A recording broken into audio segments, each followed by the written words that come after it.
In this video, we're going to talk about 2D drawings in Maya. So we explored how we can create a little bit of scenery here by using objects imported from the external and also from the content browser, and also using primitives inside Maya. So we tested a little bit the software, and we saw how we can manage and organize everything using groups, using different layers, using the hierarchy panel, and other panels and tools that we saw in the first lesson of this video course. So we're going to proceed with another topic here. I'm going to create a new scene. We're going to abandon the previous scenes, and I will save these as lesson 7. And here we're going to talk about creating 2D shapes or curves or simple lines. Now, well, the first thing we need to know is that we can use Maya just as any other 2D vector graphics software, but we can use also those curves that we're going to create to generate surfaces later on. So you can see that here in curves surfaces, you have a first part which is composed by all these tools here concerning the 2D shapes and 2D editing, but also you will find there the NURBS surfaces or NURBS solids and NURBS editing. So this means that usually when we create the 2D CAD files, because this is actually vector graphics, so it can be similar to AutoCAD, or if we talk about architecture or engineering or prototyping or industrial design. So we can create 2D drawings like AutoCAD and then convert them into 3D models. And we can also create something for graphic design like Adobe Illustrator. So we can create vector graphics, scalable vector graphics like SVG, and then we can create NURBS surfaces and poly surfaces like Rhino or Rhinoceros 3D, which is a software which is intended to do just NURBS modeling. So right here we are in the NURBS modeling area. Well, we're not yet in the 3D NURBS modeling part, but again, when we create something in 2D, we have 3 options. Create a vector graphic design and leave it in 2D, or then go on and create some 3D objects, surfaces, and poly surfaces. So we're gonna start by creating simple 2D shapes and 2D drawings, and then we will proceed with the NURBS modeling in the following videos. So just as any other video, we're going to start from something simple, and then we're going to proceed and create more complex shapes and forms later on.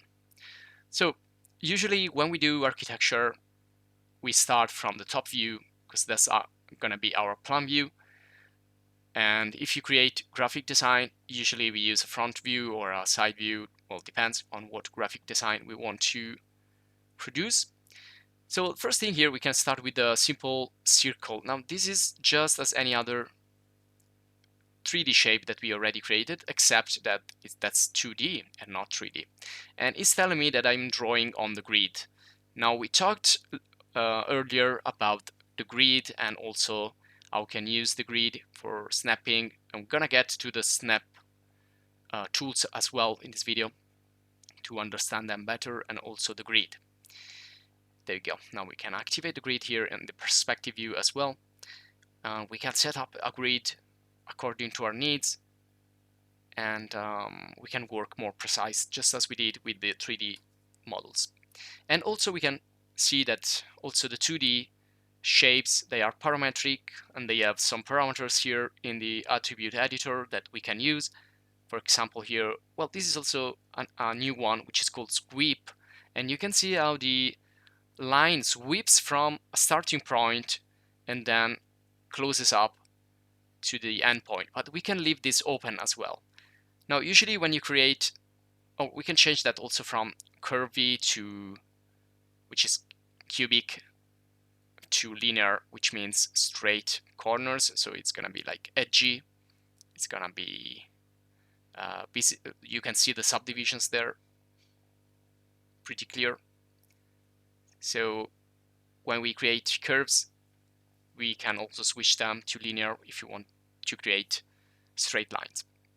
So we can see we have the radius and also the number of segments. In this case, they're called sections, but they are usually called segments or subdivisions. Now, each line represents a vector. So the more lines you have, the more that's going to be curvy.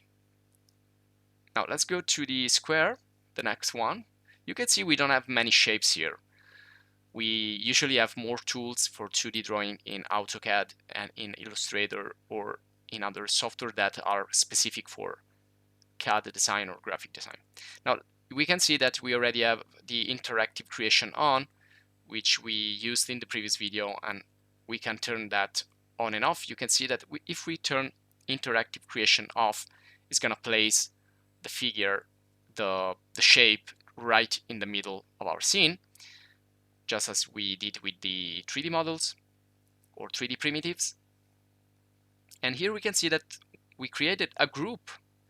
So this is actually not a circle. You can see that the circle is just one line, while the square, it's an assembly of different lines all together. So we have 4 straight lines basically inside a group. And by now you should know what it means to have a group or a layer or some organizing tools here. And again, I can go in the attribute and change the dimension or other parameters, which is gonna be parametric, so I can change the shape using parameters, or I can change it so using the transform tools on the left side toolbar there, and I can scale it, rotate it, move it. I can do that using the viewport or being precise using parameters, depends on my need. And if I click the little square, I will access the extra options that I have when I am creating something. So I can perhaps change the axis from the Y to the Z, and I can use the X.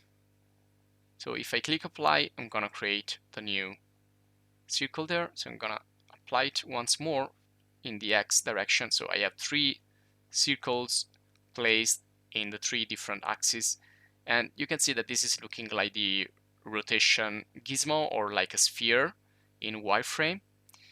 And basically this is what we also do when we create a sphere. We create kind of a structure composed by circles.